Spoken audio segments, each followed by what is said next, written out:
I guess it's time to go outside.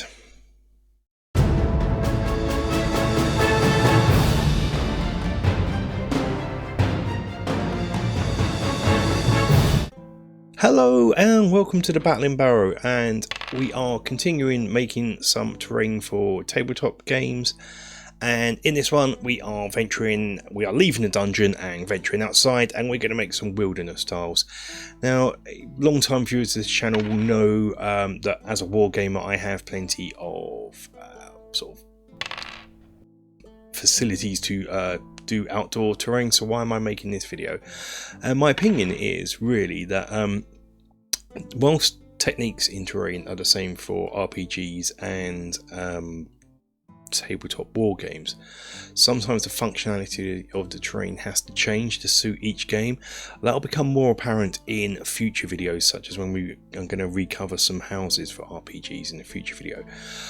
But really, for terrain for RPGs, what you want to do as a DM is be able to set up almost a scene in the play, not a whole tabletop like you would with a war games where you use a big 4x4 battle mat or the old 4 or 6 of the 2x2 battlegrounds tiles that Games Workshop released a few years ago. For an RPG as a DM, what you want to do is just set up a small scene, an encounter. And so for that, really what you want to do is just place down a few tiles and put stuff on top of them to set up your stage. So that's where it slightly differs, whereas in a war game you've got pre-set up terrain. In this you almost want to set it up almost on the fly. So that's what we're going to be making here. We're going to be making 1x1, 1 foot by 1 foot grass tiles. This video here is just going to be an introduction to that process, covering the basic steps, how to make them, and more importantly how to flock them. I'm also going to cover making a road system for the tiles. Future videos we're going to expand upon this and make rivers and rocky escarpments and things like that, but this one's going to start quite basic just to get some basic tiles made. So let's stop listening to me waffle and get crafting. First thing to do is get a big sheet of 10mm insulation foam. Now this is in metric, so it is 1200 by 600. So yeah, we're gonna have to use the metric system. So in that case, the first thing to do is to cut a 300 by 300mm block out, like so. Now we are going to put it onto some chipboard backing, and of course this is in Imperial, so this is 12 inches by 12 inches, and as you can see there is some chopping to be done. Now the reason I am going with the metric rather than the Imperial is if you go Imperial with this foam sheet, you're going to have a lot of wasted foam. You're only going to get one 12-inch width out of it, and so I'd rather get 8 complete squares, complete tiles out of one sheet rather than 3 or 4 you would if you go metric Imperial. So next thing to do is just to measure 300 by 300 on the chipboard and chop that on. Apply some glue and apply the foam. Weigh it down with some heavy books.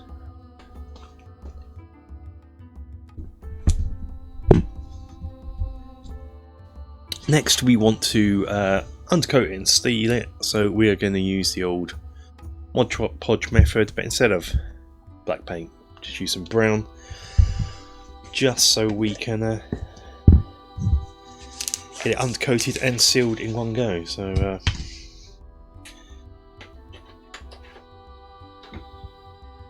I'm probably going to need a fair amount of this. So it's all very scientific. I always measure it, as you can see. I know that's a bit ganked up, so that's not.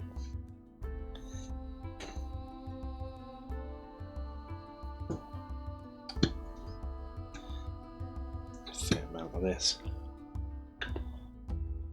I tend to like adding a bit of water as well. so it's not as beefy and chunky.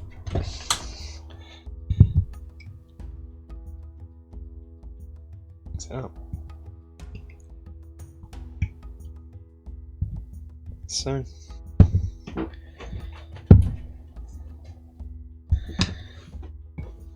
it's gonna slap it on effectively. Technical term. And to be honest, I don't think people need to see. I think it's watching. It's almost like watching paint dry, watching it being applied. So, but yeah, I'm going to do the edges. Give the edges quite a bit of attention. That's where they're going to get knocked onto. You might be asking at this stage why if this is glue and sealant, I could be flocking at the same time rather than leaving it to dry. You could, but I want it to really seal before I start applying flocks. That's what this stage is really. Another question is why. I can hear people asking why am I not painting them green if I'm painting them. I'm going to be flocking them with green. That is because I want to have this as dirt, so as you would have in nature. So the lowest level is always going to be the dirt layer, so and that's what this is here. So anyway, let me stop talking and get on with the job at hand. I've got 9 of these to do. 4 roads. I'm going to make 2 for this set. I'm going to find the halfway point, put a line there at either end, and do the same on my second tile.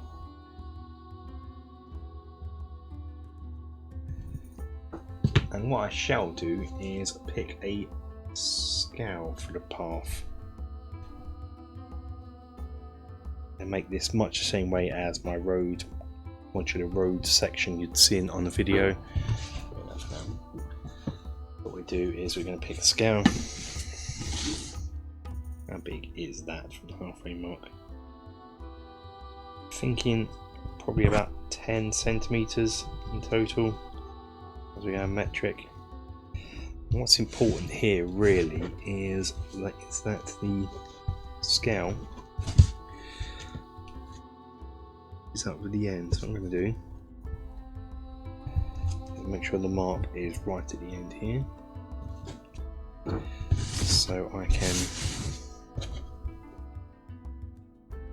as long as these 2 marks here line up,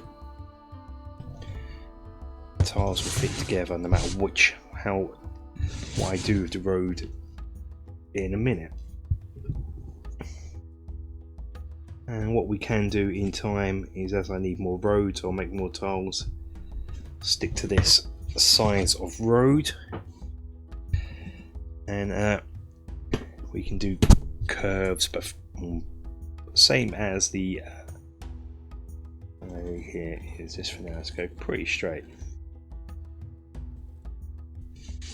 Draw this for demonstration purposes. So let me just make sure I've got too many lines here.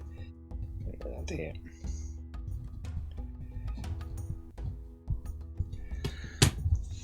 So you probably can't see those. And next, I actually want to lower this. I thought about getting a heat gun or something on it, but I think that might damage the foam too much. So I'm thinking about just doing it by hand. Come in.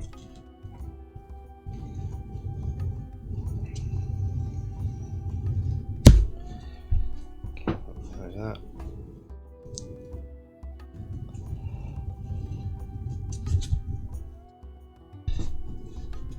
Now it's just a case of doing it for the rest. Save some time. Try and push down. I mean, this has given me the effect. I don't know if you saw my road video I done of what I did with polyfiller on that one. It's given the same sort of effect that I was going to try and achieve it here. So I'm just going to carry on working it until I'm happy and do the same with the other tile. For the roads, before we do the flocking, I want to get some dirt flock onto the actual roadway itself. So I'm just going to come in with some watered down PVA. There are better brands than this.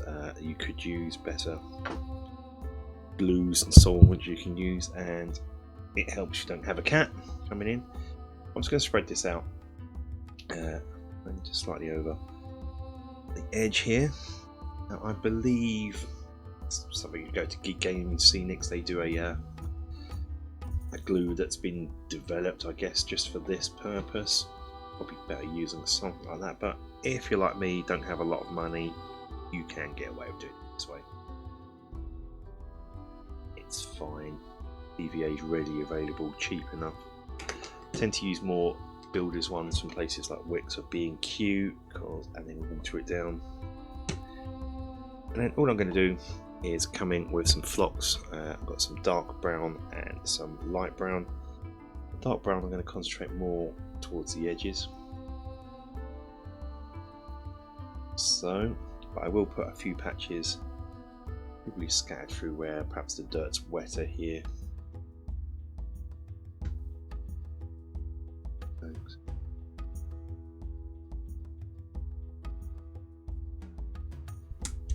And then with the light stuff, we are just going to go heavy.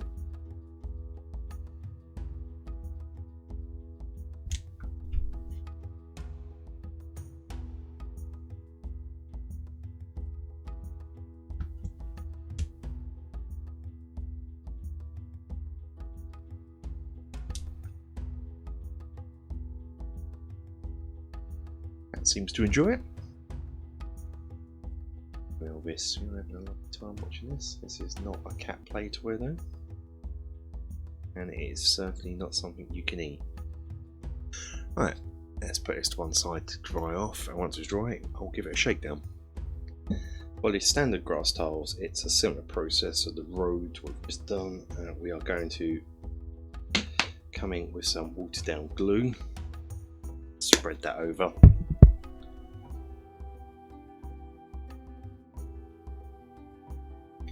It's coming with different flocks. So yeah, coming with some dirt, all light scattering about, so it's patches of dirt. Coming with the light one. What you don't want is a uniform block of colour. So what I'm going to do is really become the Jackson Pollock of flocking. Just different colours, different gradients. No static at the moment. This is all just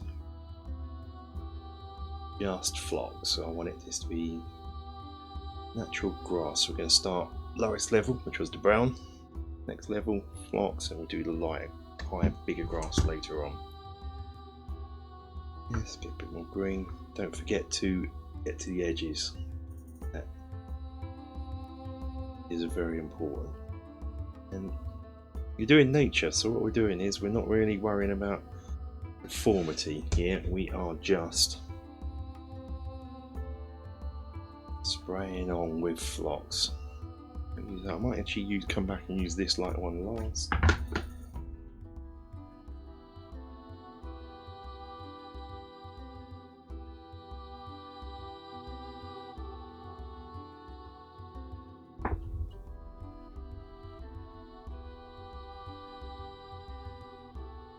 After a while, once you start shaking this off, you can just use what you shake off, putting straight on, and you'll get this nice blended mix going on.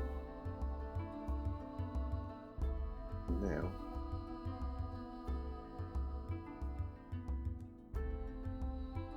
getting the edges done.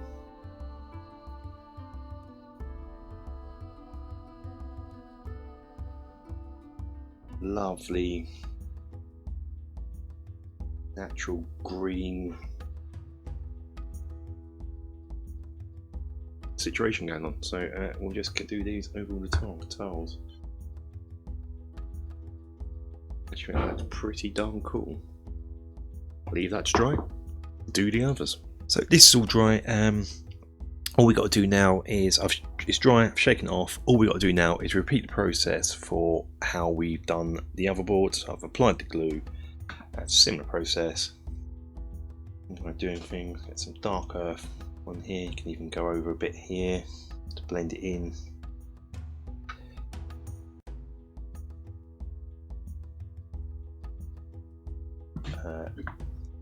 Lighter earth block and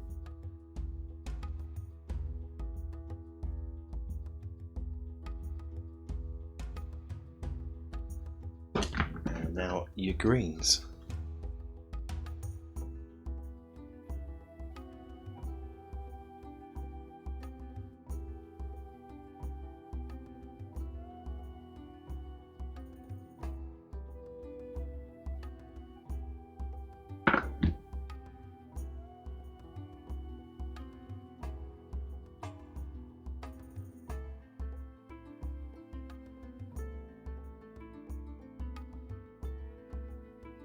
This is a more coarse turf that I'm running along the road edge.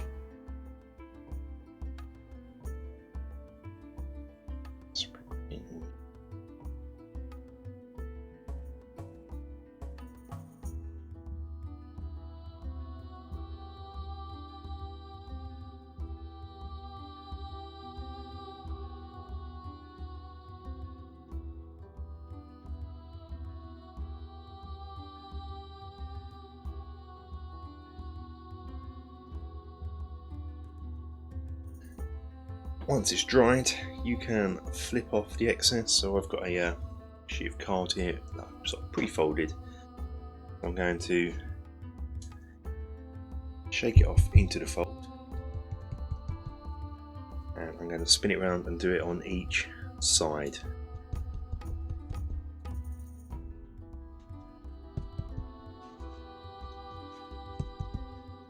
And you'll be left with what looks somewhat like that.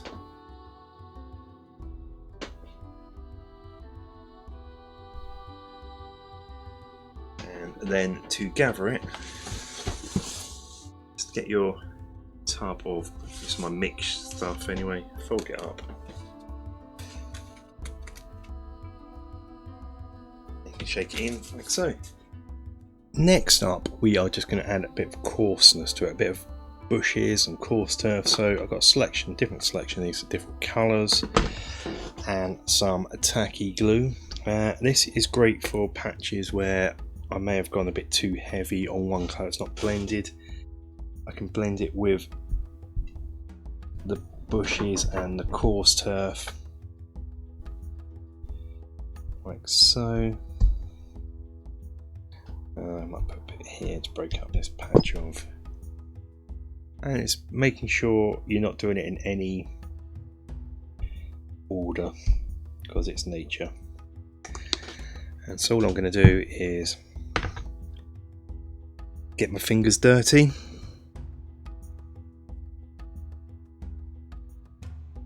You will get a bit sticky here, but all the fun of it.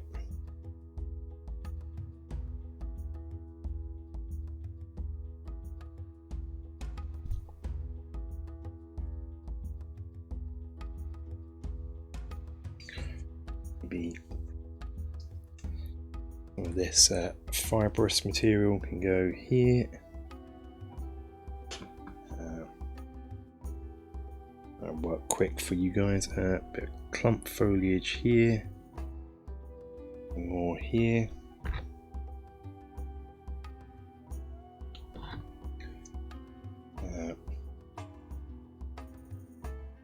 Bit of a dark patch here.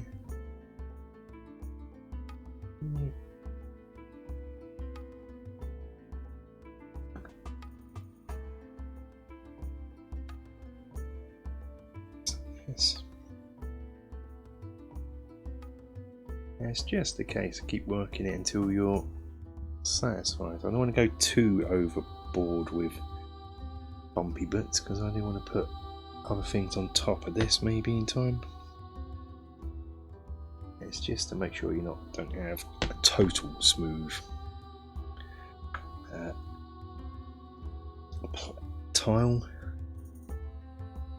future, as I've mentioned, we will be making other forms of tiles. These are just your basic tiles. You still want them to look good. And that'll do for now. Let that dry. Just gives it a bit of realism. When doing the roads, make sure you go fairly heavy along the what would be the grass verge along the road edge.